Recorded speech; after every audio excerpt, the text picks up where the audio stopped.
Okay, hello Chris. It's a pleasure to meet you at this year's NAB in Vegas.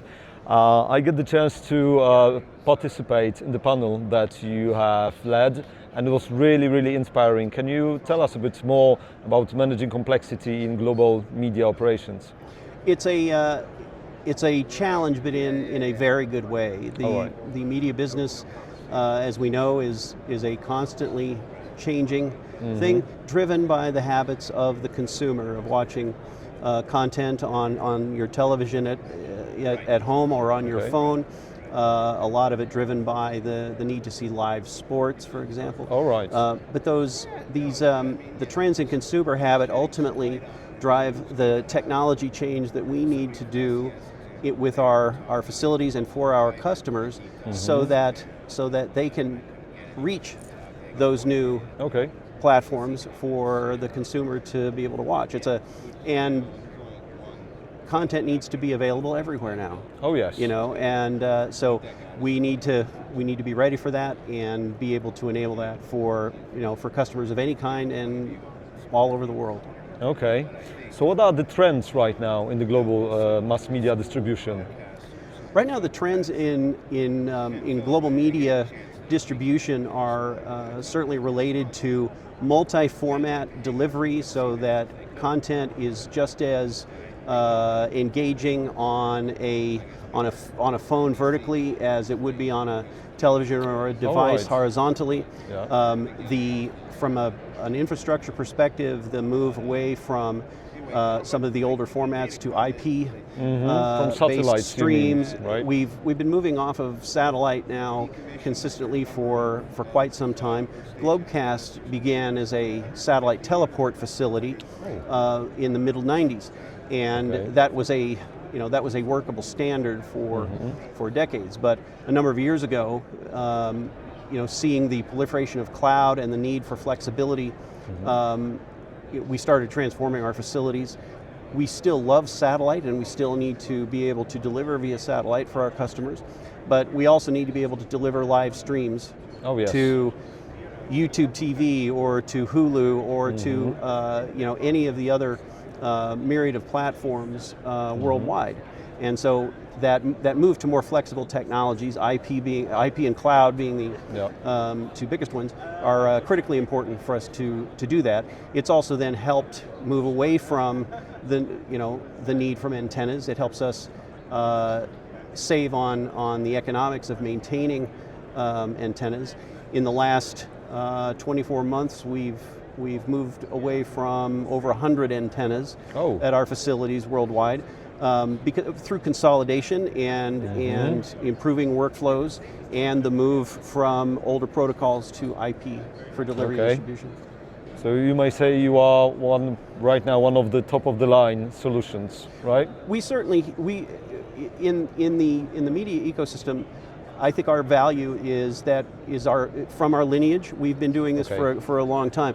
It's critical to be conscious of customers' content.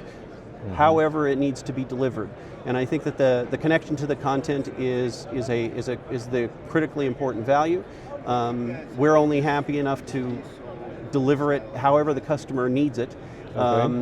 It's a learning process all along the way, and I think we've evolved as quickly as we need to be to stay ahead of it. We don't want our customers to come to us with something that we've never heard of. It's important to us to make sure that we're looking at the industry and the trends 2 and 3 years ahead, so that we're ready with solutions for the customers when they come to us ready to deliver that way. So how do you see and how do you perceive the content that's been generated, let's say 10 or 15 years ago, comparing to what it is now? How is it different? Is it more? What would you say?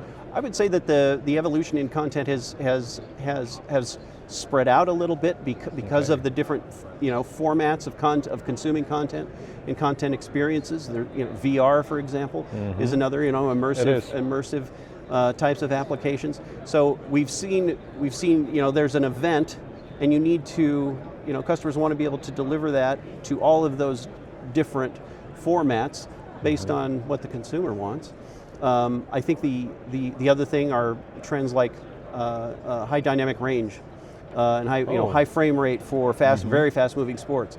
HDR gives a much more vivid and bright viewing experience, and can make big event sports in particular give it an upgrade of experience for consumers, and it gives it in a similar way to what digital cinema does for us in the movie theaters. Okay. Yeah. That's really wonderful to hear. And from your personal experience, what do you think is going to happen to content and to mass media in the next, let's say, 10 years? Oh, I think it's going to continue to grow in terms of the broad, diverse nature of how to consume it. I think certainly AI is going to become an area where content is being created with AI or augmented with AI, co-created, exactly. I think content creators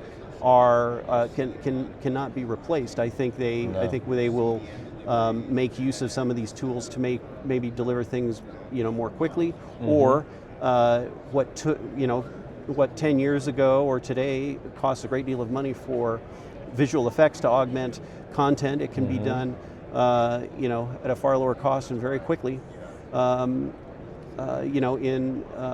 with content today, with using AI and other tools of that nature. So I think it's an exciting time, to be in the content distribution business. It can be quite scary, but if you manage those things right, you should come on top. And it all depends on the audience, what audience want, and how to find out what would be the trends. So I think this is something for companies in media right now that are trying to figure it out. How much of the AI can they use so the audience will be still engaged and still wants to participate? I think some other areas that I think we'll see will be the sort of a hybrid of traditional and immersive content. So, for example, if you're watching sports, but you have a specific player that you want to follow, it'd be great if you could touch the player's jersey on your phone, and then you would get on your display in your living room or on your phone, you get additional data, on a full-time basis about that athlete and their performance, their stats as they play live during that event. Awesome. I mean, those are the kinds of things that I think we're going to see over time. The technology is ready now. It's just a matter of putting it out there for everybody. It's image recognition and just being paired with all the information that people normally have or are interested to find out. Look what's happened with Formula One. Yes, with F1, there's so much there. They're able to give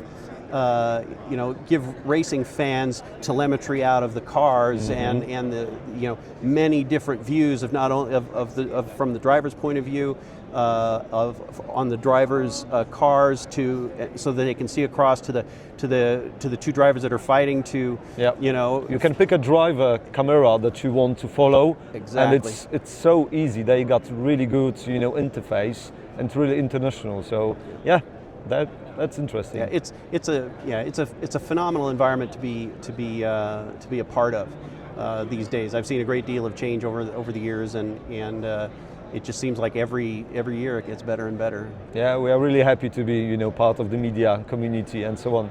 So thank you very much, Chris. It was a pleasure. My pleasure. My pleasure. Thank you very much.